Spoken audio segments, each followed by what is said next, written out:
வேலூரில் 11ஆம் வகுப்பு மாணவிக்கு பிரசவமான விவகாரத்தில் இளைஞர் ஒருவர் போக்சோவில் கைது செய்யப்பட்டுள்ளார். கூடுதல் தகவல்களை செய்தியாளர் பிரபாகரன் வழங்க கேட்கலாம். பிரபாகரன், இந்த விவகாரத்துடைய முழு பின்னணி என்ன? பதிவு பண்ணுங்க. வேலூரை சேர்ந்தவர் 16 வயது சிறுமி. இவங்க அரசு பள்ளியில 11ஆம் வகுப்பு படிச்சிட்டு இருக்காங்க. இவருக்கும் வல்லார் பகுதியைச் சேர்ந்த ஃபைரோஸ்கான் என்ற 22 வயது வாலிபருக்கும் இடையே கடந்த ஆண்டு பழக்கம் ஏற்பட்டதா சொல்லப்படுது. இந்த பழக்கம் நாளடைவுல காதலா மாறிய நிலையில ஃபைரோஸ் சிறுமி கிட்ட திருமணம் பண்ணிக்கிறதா சொல்லி அடிக்கடி தனிமையில் இருந்ததா சொல்லப்படுது.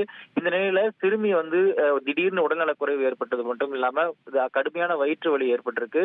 உடனடியா அந்த சிறுமியோட பெற்றோர் வேலூர் அரசு மருத்துவமனை மருத்துவக் கல்லூரி கூட்டிட்டு போயிருக்காங்க. அங்க மருத்துவர்கள் பரிசோதித்துல அந்த சிறுமி கர்ப்பமா இருக்கிறது மட்டும் இல்லாம பிரசவ நிலையில அந்த உள்ள இருந்த கரு இருந்தது தெரிய வந்திருக்குது.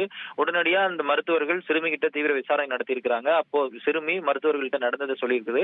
உடனடியா மருத்துவர்கள் போலீசாருக்கும் தகவல் சொல்லியிருக்காங்க. அது மட்டும் இல்லாம மாணவியின் பெற்றோரும் வேலூர் அனைத்து மகளிர் காவல் நிலையத்துல புகார் கொடுத்திருக்காங்க. புகாரின் பேர்ல அந்த ஃபைரோஸ்கான் மீது போக்சோ சட்டத்தின் கீழே வழக்கு பதிவு பண்ணி கைது பண்ணி நீதிமன்றத்தில் ஆஜர்படுத்தி தற்போது சிறையில் அடைத்திருக்கிறாங்க. பார்த்திபன்.